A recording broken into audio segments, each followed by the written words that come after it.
I'm going to introduce our first speaker. Our first speaker is Stuart. Lindsay.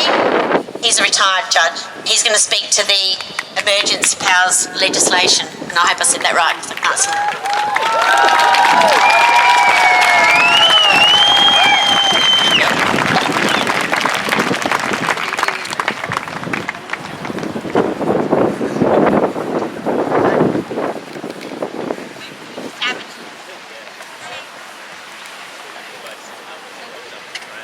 Okay, Kathy, thank you for that introduction and thank you for the invitation.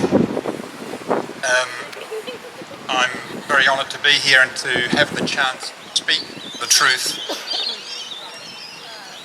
truth publicly.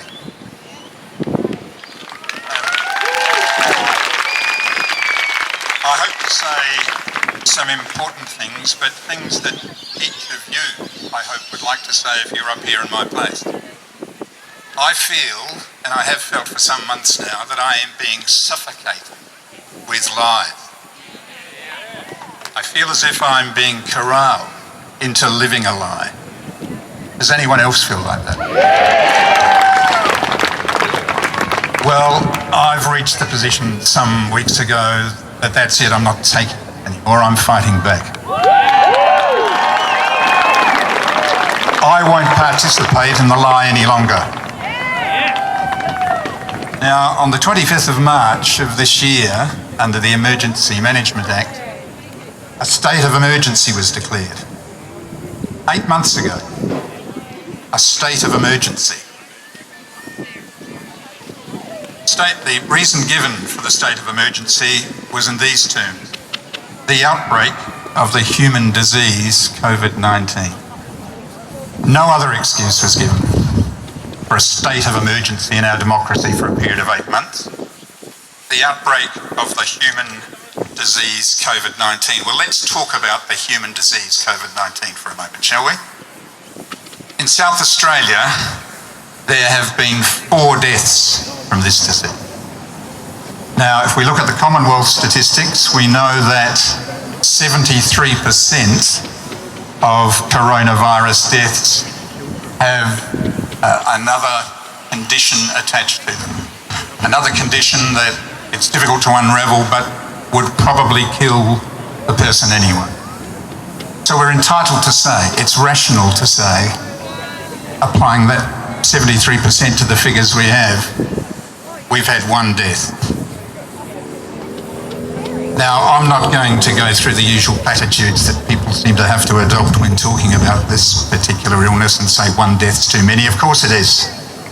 I don't send to know for whom the bell tolls. I know it tolls for me. But I don't want any of this phony, sentimental talk about deaths. Let's talk about it. Let's look death in the face. Let's look the COVID virus in the face.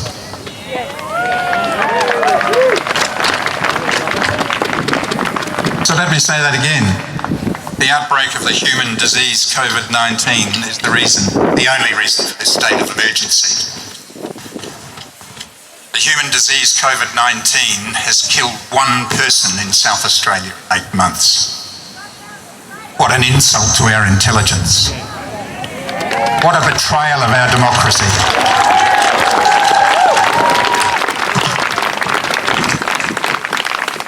We can talk about some other statistics, of course, and no doubt there'll be other people telling you a lot more than I can about these matters, but we've had 700,000 tests for the virus in South Australia, more. These are figures I got last week from the official Australian government website.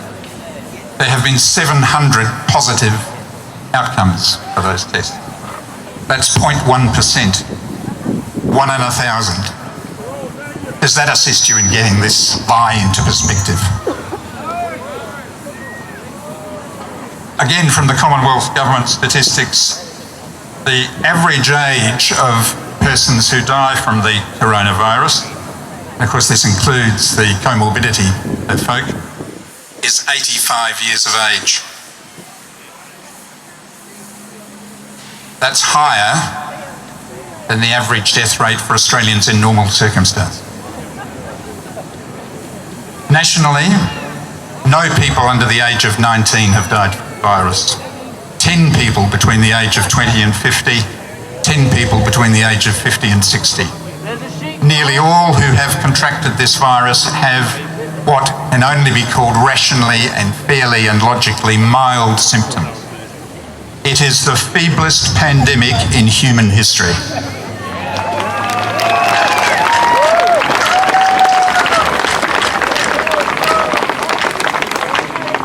Now, the only other matter pertaining to the physical characteristics of the virus I'd like to mention, because, as I say, this is the first chance I've had, it may be the first chance many of you have had, for us to exchange this information publicly. Have you heard it on the nightly news on Channel 7? Have you heard that figure of 1 death? Or are you just bombarded relentlessly with statistics that tell you about an outbreak of 1 or 2 people who no doubt recover very rapidly if they suffer any symptoms at all? The other statistic I was going to tell you about was to be found in the Nature magazine, which is an august, authoritative scientific publication, and it tells us that 17% of persons infected with the virus are asymptomatic, show no symptoms.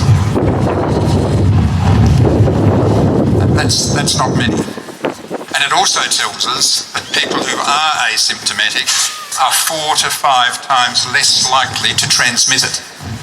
Now, put those two facts together, and let me suggest you don't have to be Marie Curie or Alexander Fleming to see the importance of those figures in reducing the potency of the virus. We're entitled to exercise common sense. If we feel well, it's likely we won't have it. If we see someone expressing symptoms of the virus, we'll stay away from them. We won't visit our sick grannies if we don't feel well. This is common sense. Now, you may have noticed on what I refer to as Black Thursday, the 19th of November, when 1 million people were ordered to stay in their homes in this state.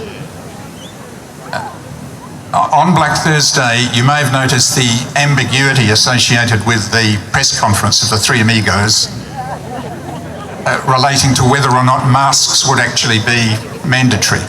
It was deliberately left vague and ambiguous, let me tell you.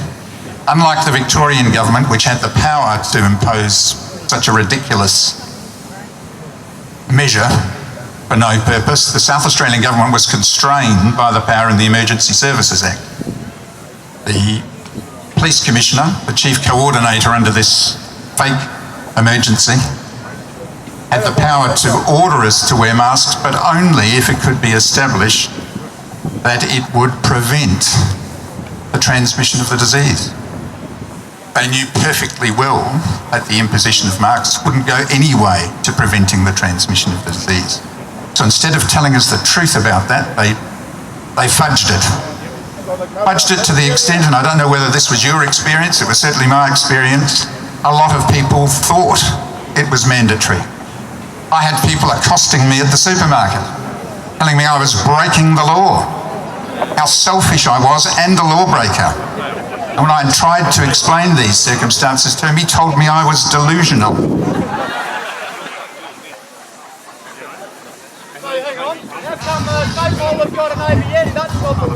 Now, of course, the key reason the government weren't prepared to take that on, apart from the fact that, let me tell you, the legal profession haven't surrendered here. If they tried to impose that mask requirement, there would have been plenty of lawyers up and about with a judicial review application. And be assured of that. The legal profession has not surrendered to the same extent, I'm sorry to say, as the medical profession has. As far as the political class is concerned, it's been a total surrender. But the misfortune for the government, of course, is that just at about the time of Black Thursday, and I call it Black Thursday, this day of the direction that we must all stay in our homes and the tens of thousands of businesses must close. I call it Black Thursday not because people died, which is the usual association with that moniker, but because something just as precious was on its way to dying, and that's our precious liberty. It was indeed Black Thursday. But here's the problem the government had. Just at about the time they wanted to impose the masks, the Danish government released the most effective study and transparent study of the effectiveness of masks that's ever been undertaken. Try and look it up. Get on your computer and do your Google search. You'll have to wade through 5 pages of activist websites, and I include the ABC in that, of course. 5 pages of activist websites trying to falsely undermine this brilliant piece of research and data collection. Read it for yourself. It is methodologically impeccable. The sampling criteria they undertook was world's best practice. 6,000 people participated. Half of them wore masks, half of them didn't. Over a period of 6 months, they were tested. Those who were directed to wear the masks, that half, were frequently and carefully instructed on how to use them, and their use was monitored. 6 months later, the test results were in. Of those who wore the masks, 1.8% were infected or had been infected with the virus. Of those who didn't wear the masks, 2% were infected. Statistically, allowing for the margin of error, there was a nil difference between the two figures. When did you last hear about that on the ABC? When claims as to the effectiveness of masks are made relentlessly on the television stations and in your newspapers, the Adelaide Advertiser in particular, by whom we are not served well, ladies and gentlemen, let me tell you. When were they last fact-checked on these ridiculous assertions they make about masks, which are made in the teeth, in the face of this world-class study by the Danish government? And I tell you something about masks. The world I grew up in, the only people who wore masks were rapists, armed robbers, and because in my 20s I spent some time living in Belfast in Northern Ireland, I did see Provo gunmen at the Andersonstown Cemetery in the Falls Road as they fired their rifles above the coffin of a dead terrorist. I saw them wearing masks. Masks separate. They divide us into opposing camps. They're unnatural.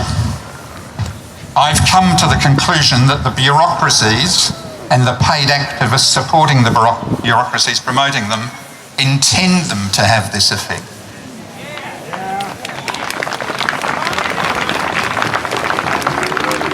Do I strike you as an incautious or naturally inclined extremist person? Let me assure you I am not. I have come to the conclusion that the bureaucracies that are supporting and buttressing this ridiculous state of emergency intend the masks to have this effect. They want to keep us alarmed, they want to keep us anxious, and they want to keep us in a position where we're easily manipulated. Do you agree with me? And what's more, they are intended to condition us for even more invasive periods. This is obvious to all right-thinking people, surely.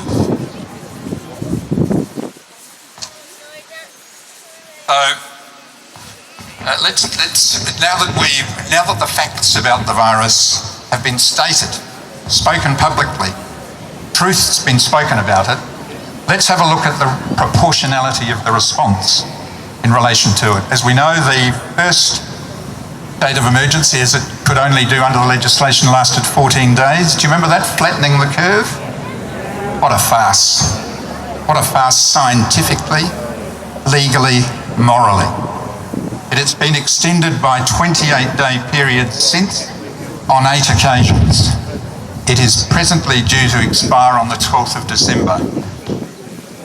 We have not experienced anything resembling an emergency in that period of 8 months. it must not be extended.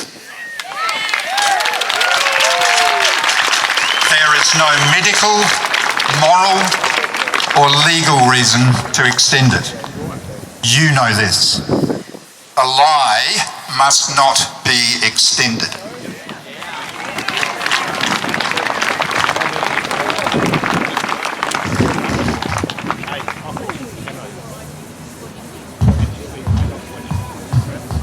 Now, can I just, there are other people who are wanting to speak and I won't be long, but I did want to tell you something that I think is very important about the way this regime under the state of emergency operates. Every single act of this regime in the last 8 months has been authorised not by our elected parliament or by our courts, but by a cabal of bureaucrats headed by the police commissioner as state coordinator. He issues edicts. They are not laws. Let no one tell you you are breaking the law if you don't follow his direction. You are disobeying an edict. And for someone who's spent a lifetime in the law, respecting the law and its traditions, let me tell you that's a very important distinction. People described as his authorised officers enforce the law. It happens to be the South Australian Police Force whom he uses to do this, but it need not be. That could change. They are technically, and this is the police force when they're acting in this role, his private army. This isn't hyperbole. They are technically his private army. They are not enforcing laws made by the parliament we elect to make our laws. They are enforcing his private edict.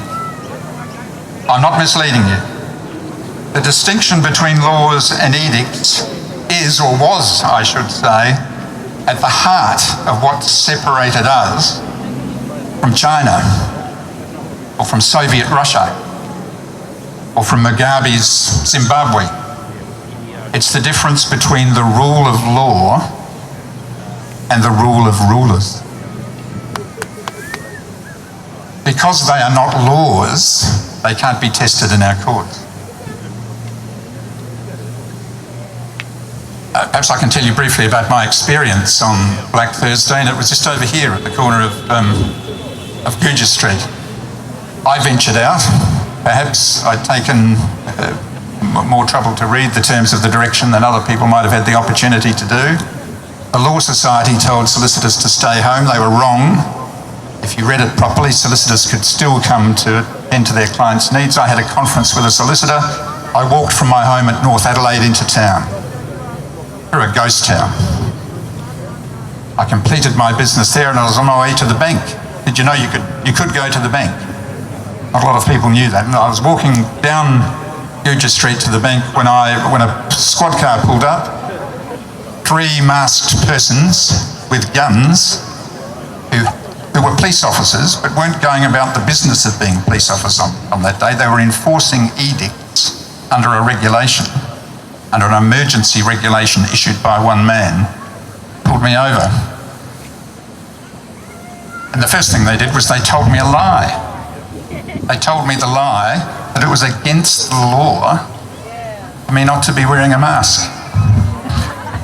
It was a very disenchanting experience for a former judicial officer, for a man in the garb of the South Australian Police, and there are police over here, I hope they're listening. For a man in the garb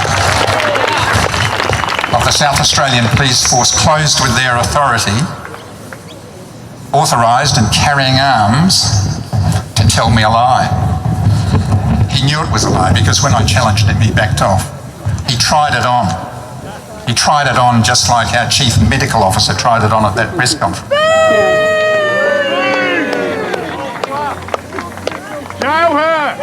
Now, they did try to tell me that it was also against the law for me to go to my bank. I accept they were mistaken about that.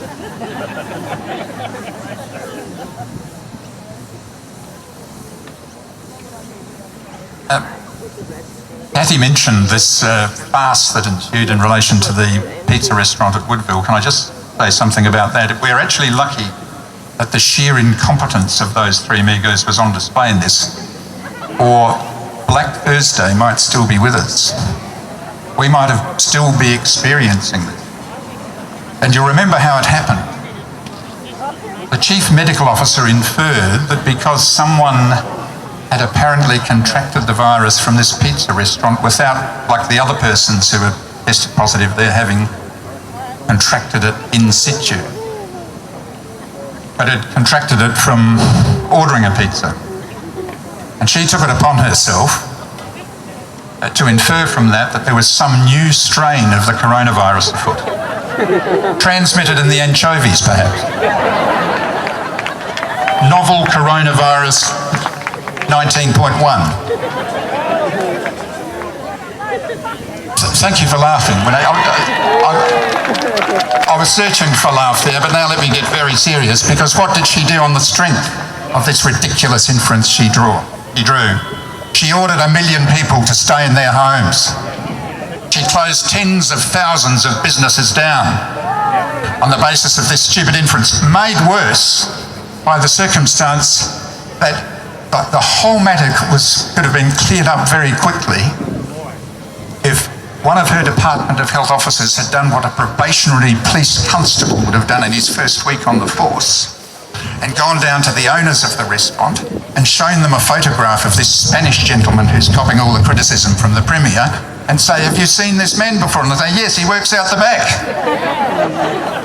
You don't have to be Hercule Poirot to work that out.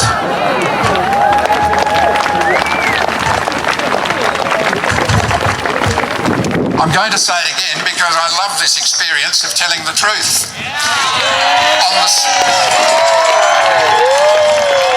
On the strength of this ridiculous woman sent 1 million of people in our state to their homes and locked them in.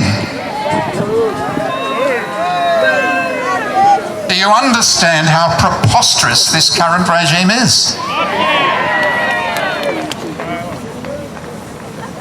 Now, I have to say that in relation to our Chief Medical Officer, that I've heard medical receptionists at small suburban medical practices speak with more authority about medical matters than her. And I assure you I'm not being disrespectful to medical receptionists. I am being disrespectful to her, deliberately. This is personal. And I'll give you an example of why it's personal, because do you recall what happened when this farce was uncovered on the Friday? They withdrew the particular direction that obliged people to stay at home, but they adjourned it for 36 hours before it took any operation. On that Saturday, do you not think that tradesmen or hairdressers or shopkeepers would have been happy to have taken that opportunity to make up for the money that was lost when she diagnosed this non-existing variant of the coronavirus? If you had any humanity, if you had any fellow feeling, or in the case of the Premier, if you had any cojones, you would have brought that particular declaration to an end straight away. These people are spiteful. They are indifferent to the consequences of their grievous failures.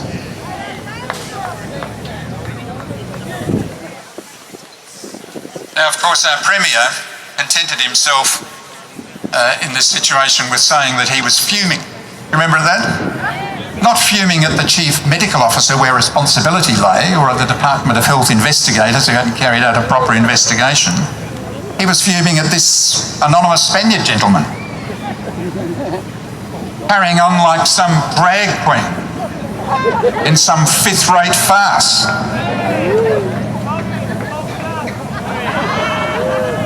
Seeing he wanted to blame a Spaniard, let me tell you, the Spanish have a lovely word for people like him. And if there are any Spanish people here, I hope they'll excuse my pronunciation. It's pioso. He's pioso. He's a clown.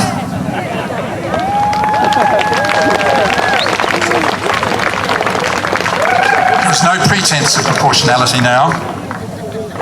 In the circumstances of their conduct on Black Thursday having been exposed, you know what's happened? They've rolled out the COVID app. And we all know why. This is happening all over the West. As Cathy said, in Britain, the government has announced that access to the National Health Service is contingent on getting confirmation on your electric passport of having taken the vaccine that's supposed to be arriving. That's happening in Britain. Alan Joyce.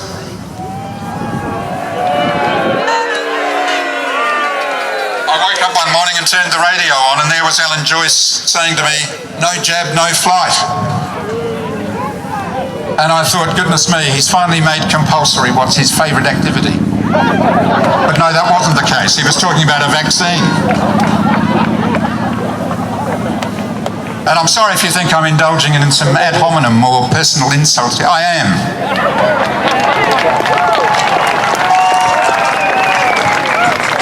Do you see the limitless arrogance and impertinence of these people who think they can treat us like this? Bear in mind that Alan Joyce was the man who personally was responsible for driving Israel Folau out of the Australian rugby team for expressing his personal religious views on Facebook.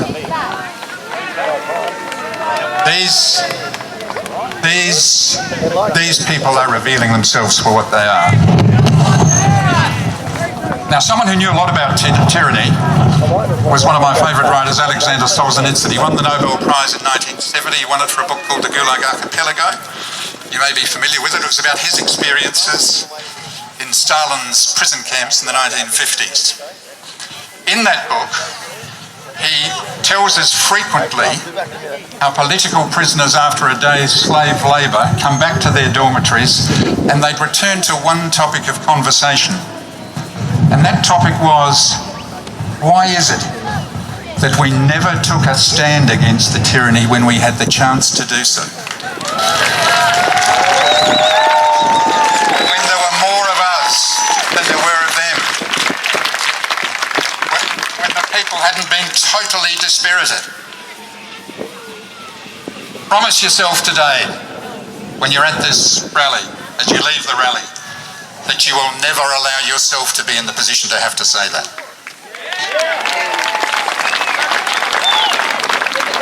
The totalitarianism we're experiencing is only incipient, but it is real and it intrudes further and further into our lives on a daily basis.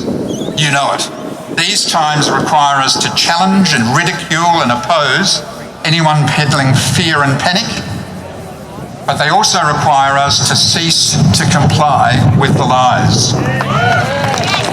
Never wear a mask. Never register electronically. And remember, for people who refuse to live the lie, there are no loopholes. If you belong to a church, go to your minister or priest or pastor and beseech them by the bowels of Christ to open their church immediately for full and unrestricted worship.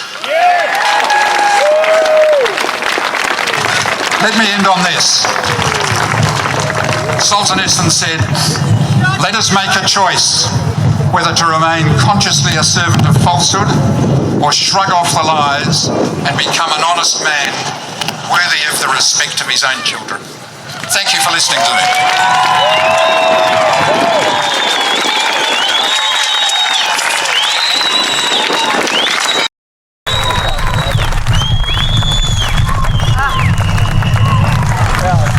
Thank you, Stuart. That obviously resonated with some people out there. I wish I had a roving mic for all the people coming up to me behind the scenes here telling me their personal stories. Challenging, for example, the wearing of masks in aged care facilities with any form of management. Apparently not okay. These people silenced, they can't speak out, they won't come to the mic, but they're saying the situation in aged care facilities is absolutely appalling. My mother's currently in one and I can't visit her, but to have people masked coming in, you know? We had a lockdown, nobody could go and visit. It's ridiculous. They're isolated. They must be frightened for their lives, honestly. They're being treated like they're in some sort of bubbled incubator, denied. I mean, even it just goes on and on every time you hear the news, you know, the denial of services to people, the shutting down of people into their homes when their home may not be the happiest of places. Let me tell you, there's going to be some horror stories out there. Somebody else came up to me just now. They had a child at one of the schools where there was a case, and now weeks down the track they're still being hounded by SA Health to have a test. You know why? It's ridiculous. But it's scary because there's powers here. There's powers here that can come down really, really hard on you, especially if you're a vulnerable person.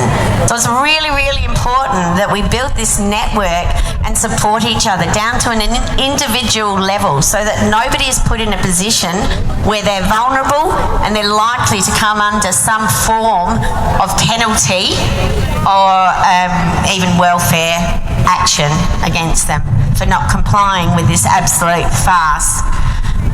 It is awful, tragic, and there are people living in fear and it needs to stop.